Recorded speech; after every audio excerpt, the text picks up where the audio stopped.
Hello friends, आज हम आपके लिए राज्य व्यवस्था के अति महत्वपूर्ण प्रश्न को लेके आए हैं जो कि आपके एग्ज़ाम में बहुत बार क्वेश्चंस इस टाइप का बनते रहता है। तो चलिए स्टार्ट करते हैं और ये वीडियो आप पूरा देखें ताकि एक भी क्वेश्चंस आपसे नहीं छूटे। तो देखिए, फर्स्ट क्वेश्चन है कि किस संविधान संशोधन अधिनियम ने राज्य के नीति निर्देशक तत्वों को मौलिक अधिकार की अपेक्षा अधिक प्रभावशाली बनाया। तो किस संविधान संशोधन ने, याद रखना है 42वां संविधान संशोधन जो हुआ था उसने मौलिक अधिकारों की अपेक्षा राज्य के नीति निर्देशक तत्वों को सबसे अधिक प्रभावशाली बनाया है। और याद रखना है कि ये जो 42वां संविधान संशोधन हुआ था ये कब हुआ था?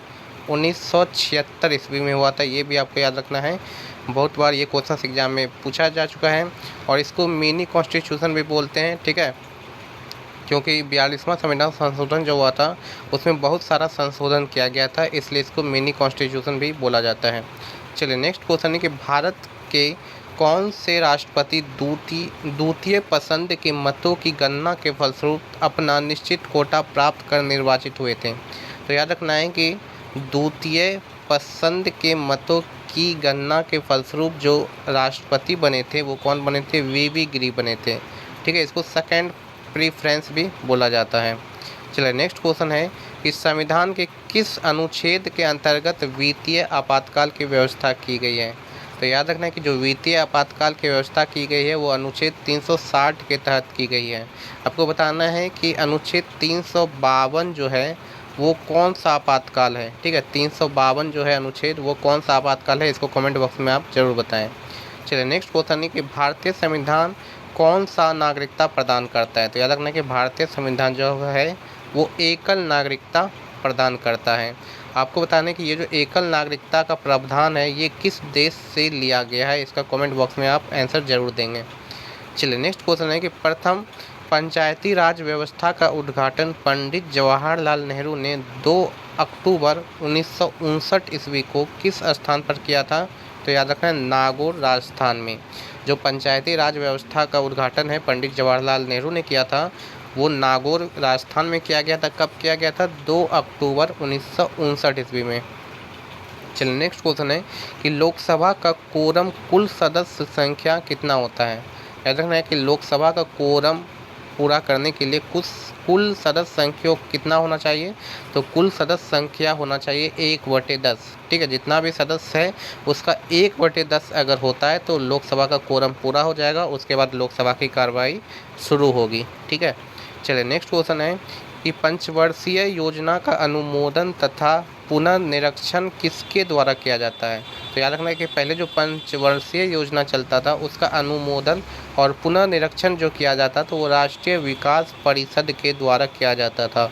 और आपको बताने कि इस राष्ट्रीय विकास परिषद की स्थापना कब हुई थी, ठीक है। ये भी एग्जाम में क्वेश्चन बनता है तो आप इसको कमेंट बॉक्स में आप जरूर बताएं।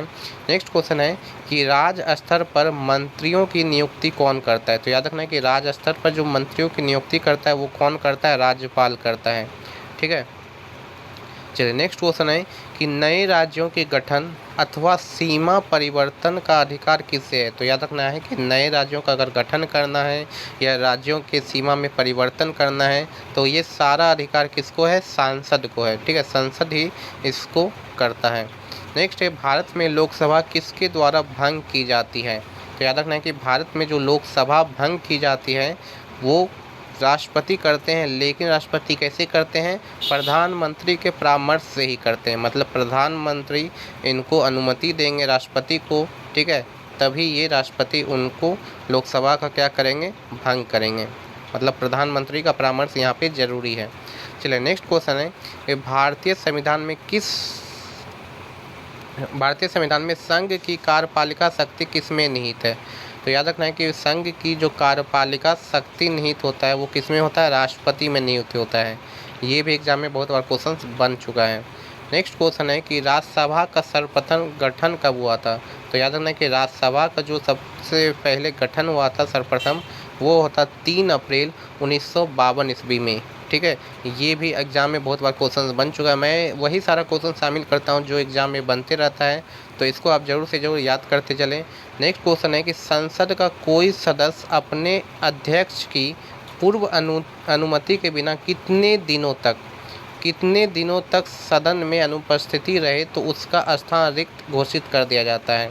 तो याद रखना है कि संसद का कोई भी सदस्य अगर 60 दिनों तक बिना अध्यक्ष के अनुमति के अगर अनुपस्थित रहता है तो उसका जो स्थान है वो रिक्त घोषित कर दिया जाएगा। चलिए नेक्स्ट क्वेश्चन है कि लोकसभा अध्यक्ष कौन चुनता है।